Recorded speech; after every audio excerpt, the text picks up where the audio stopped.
Džiazas kiekvienam klausytojui reiškia skirtingus dalykus. Man asmeniškai džiazas pirmiausia yra džiaugsmas. Tai man yra graži muzika pripildyta pozityvios energijos. Ši muzika pradžiugina muzikantą ir suteikia džiaugsmo klausytojai.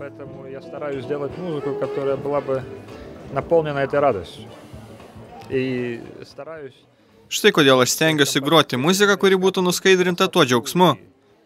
Savo kompozicijose ieškau grožio ir pozityvaus užtaiso. Mūsų gyvenimuose to labai trūksta. Aš muzikuodamas noriu, kad šie dalykai dažniau įsilietų į klausytojų gyvenimus. Как-то, может быть, немножко добавить этой позитивной энергии.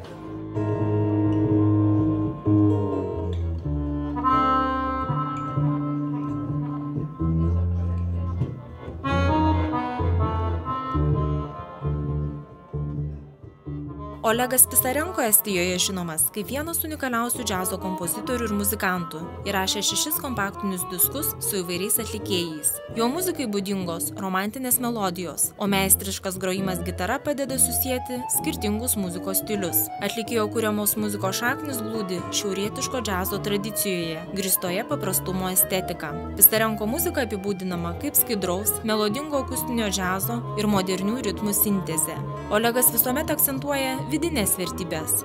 Jo dainos apie grožį, taiką, meilę, nes visi šie dalykai muzikantui reiškia kur kas daugiau, nei galėtų atrodyti iš pirmo žvilgsnio. Tai yra gili muzika, prasminga. Aš galėčiau pasakyti, kad tai yra tipiška estiška improvizacinė džiazo muzika.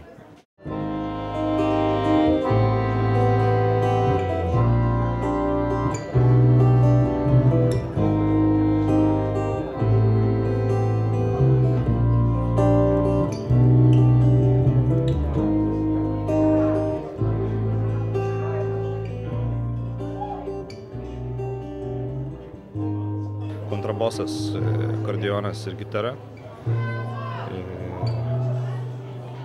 Jie groja gana tokia meditacinė muzika, pobūdžio muzika.